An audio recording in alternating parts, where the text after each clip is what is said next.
aqui. Tudo bom, pessoal? Estamos começando mais um MSE Cast, né, que é o podcast do Mobilidade Segura Experience. Nós estamos aí no segundo dia, né, desde ontem, debatendo esses temas e a gente dividiu um pouco ele dessa forma, né? O primeiro dia foi entender qual é o momento que nós estamos, né? E no segundo dia, o que é a nossa proposta de futuro, né? E o que a gente pôde acompanhar, né?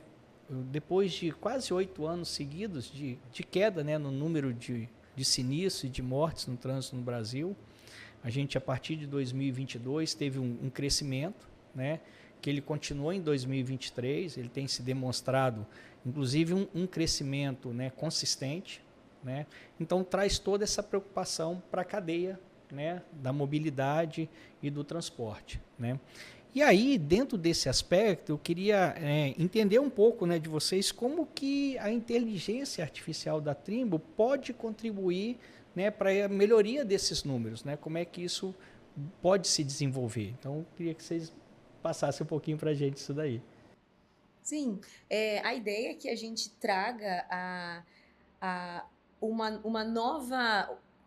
um novo acompanhamento de forma diferente, né, do transportador, para que ele veja de forma diferente como o comportamento do motorista dele é durante o trajeto, né? Hoje a gente sabe que existem motoristas que estão há 20, 30 anos dirigindo e eles falam que ele sempre dirigiu assim e dessa forma que ele vai ser, né? Mas muitas coisas mudaram nesses últimos 20 anos, né? A gente teve, já falando de inteligência, a gente teve o WhatsApp que não existia 20 anos atrás e hoje é um dos maiores fatores que mais atrapalham a direção do motorista.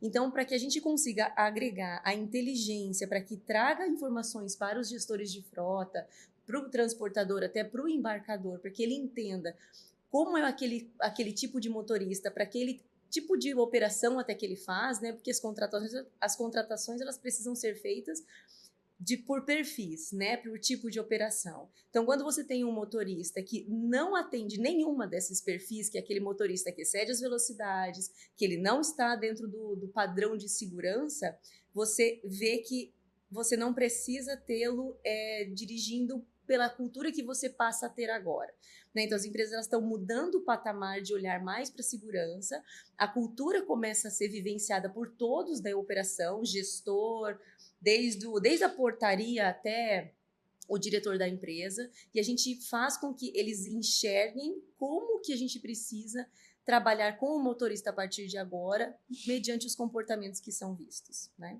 E falando de inteligência artificial, ela está cada vez mais presente no nosso dia a dia. Todo mundo usa o ChatGPT, todo mundo usa assistentes virtuais, e isso não pode ser diferente na logística e no transporte. Então, a inteligência artificial da Trimble ela é aplicada em várias camadas. A primeira camada é dentro da cabine, onde estão os motoristas, que a Larissa comentou que são os protagonistas das operações logísticas.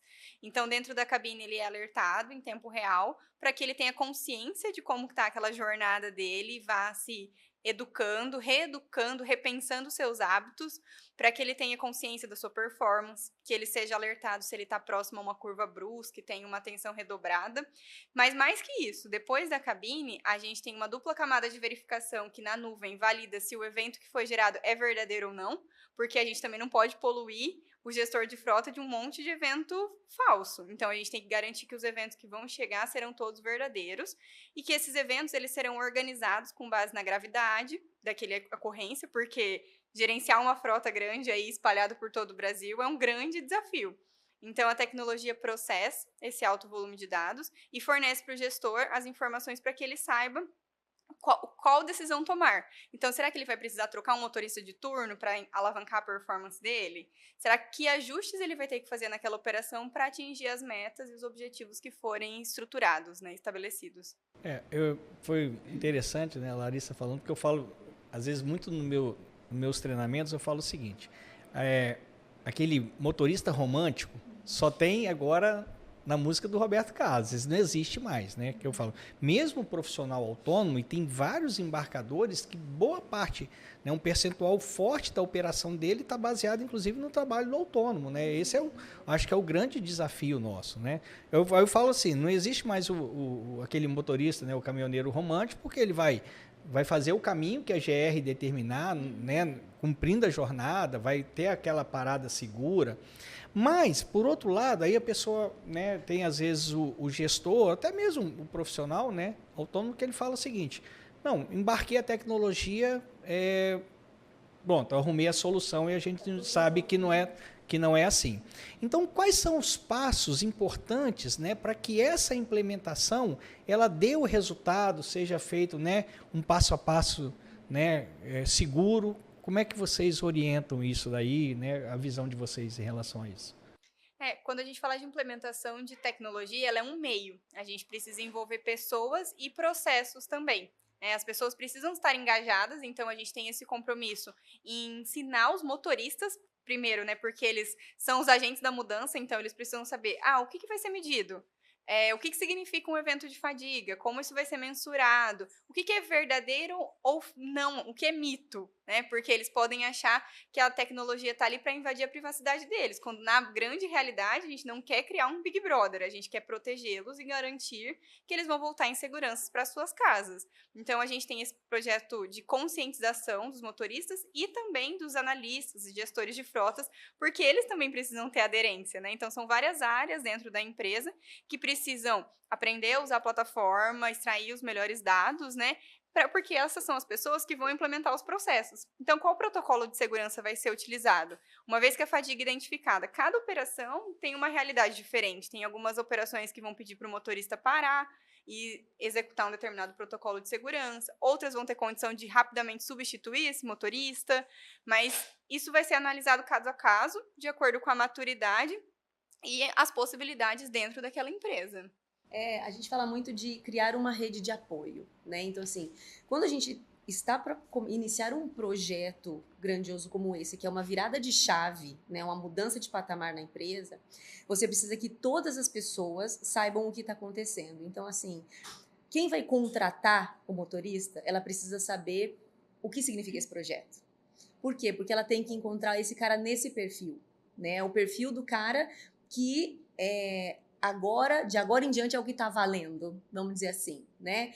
E o gestor dele, assim como o diretor, precisa saber também como que os processos acontecem para que ele acompanhe e tenha gestão de tudo o que vem acontecendo. Então, o analista ele vai entender e vai executar o que ele viu. Ele viu um evento de fadiga, como a Ri falou, ele vai entrar em contato com o motorista e vai sanar.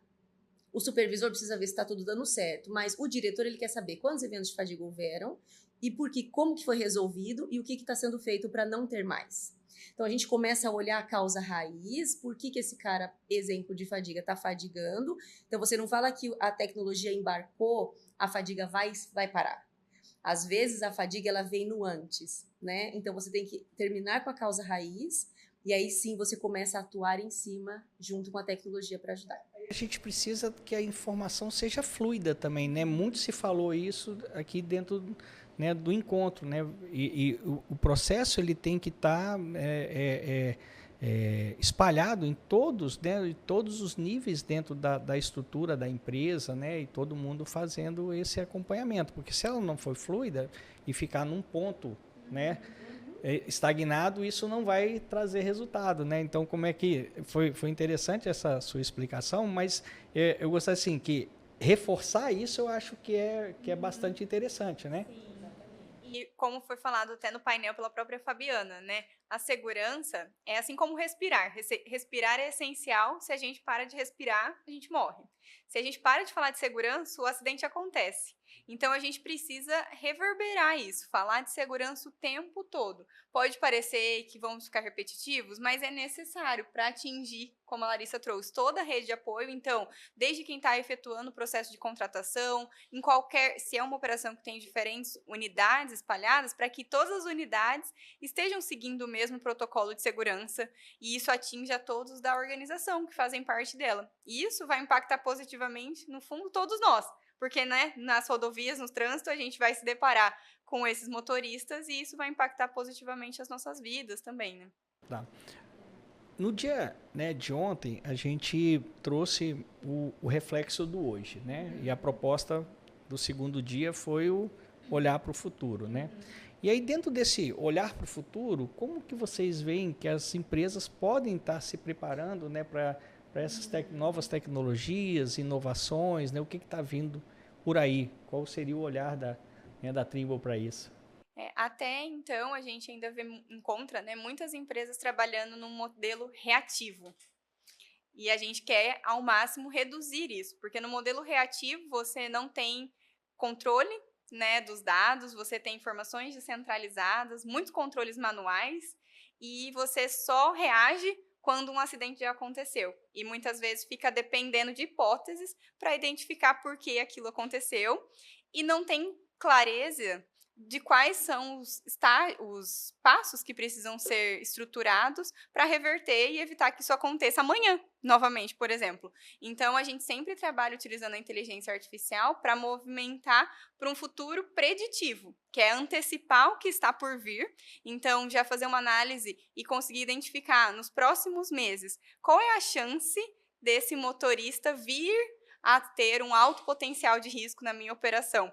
E isso é estruturado, né, com base de Big Data, inteligência artificial, que vai analisar todo o perfil histórico daquele motorista, qual que é o perfil de risco na região que ele trafega também. Então, são muitos dados que são cruzados para a gente conseguir antecipar a nossa tomada de decisão. E, assim, muitas vezes o motorista pode ser que ele é um excelente condutor, está na operação há 10 anos, mas em algum momento pode ser que ele tenha alguma questão pessoal, na família dele, por exemplo, né? O fato de ter filho pequeno, por exemplo, e compromete a qualidade de sono, por exemplo. Ou ele incluir um medicamento no horário inadequado e que ocasiona fadiga também. Isso são questões que, se a tecnologia traz e evidencia para o gestor, a gente consegue fazer pequenos ajustes, seja um ajuste de turno ou um ajuste de conscientização mesmo do horário do medicamento que precisa ser tomado, que vai garantir que aquela performance do motorista continue em segurança. Então, tudo isso é para antecipar para que o risco de um acidente não aconteça. E os embarcadores, hoje, olhando, né, a grande maioria dos embarcadores hoje tem essa tendência, né? Eles querem entender como o transportador está atuando em cima de segurança. Então, o futuro vai ser necessário? Vai ser necessário, mas para o transportador não pode ser não pode ser trabalhoso, não pode ser algo a mais que ele vai precisar, porque muitos falam assim, nossa, eu vou ter mais trabalho, né? Meu, isso vai dar muito mais trabalho para mim, eu não tenho gente para cuidar, né? Então, mas é a virada para a cultura de segurança, olhar para isso. Eu preciso que todos entendam que é necessário que a gente passe a ser mais seguro. Alguns deles falam assim, mas faz 10 anos que eu nunca tive acidente, grave. É sorte. É uma forma de condução? Mas ele está na rua agora, nesse minuto. E agora pode acontecer alguma coisa. Então, ser preditivo é o futuro que a gente vai trazer. É você entender quem é o seu próximo motorista através da inteligência, que é o próximo causador de um acidente. É um possível causador de acidente. Isso são dados que a gente traz e entrega para ele pronto em poucos cliques. Porque um dado interessante que a gente trabalhou no ano passado, por exemplo, a gente aproveitou, né, o Dia Mundial do Sono e a gente fez um trabalho, né, observatório junto com o setor de medicina do sono ali da Unicamp, e a gente trouxe algumas empresas que já têm um histórico de acompanhamento, né, dessa questão da fadiga e tudo, o próprio grupo Águia Branca, eles têm esse histórico já há 20 anos, né?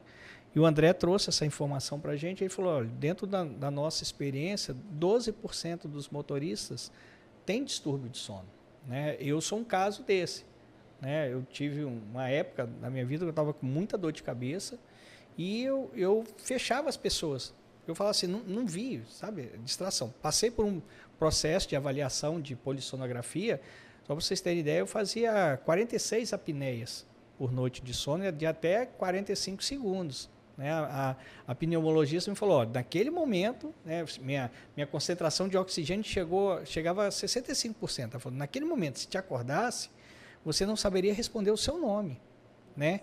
E às vezes, né, não tendo esse acompanhamento, então a gente, né, às vezes critica muito, fala assim, que o motorista toma um determinado remédio, ou às vezes olha muito para o autônomo, fala, o cara Está tomando rebite porque quer aumentar o tempo de jornada, né? Tem todas. Às vezes não, para ele simplesmente cumprir a jornada dele, ele precisa da medicação. Então, o dado, eu acho que ele ajuda a esse olhar, mas é como a gente tinha falado também, né?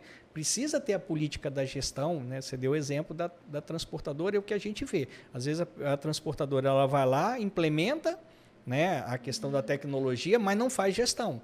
Então, né, você está tendo só o alerta, mas você não está agindo na causa raiz. Né? Então, acho que isso é, de fato, um futuro. Cada vez mais nós vamos ter dados, mas a gente também precisa fazer gestão, que foi um pouco que a gente trouxe aqui, né, no Mobilidade Segura Experience.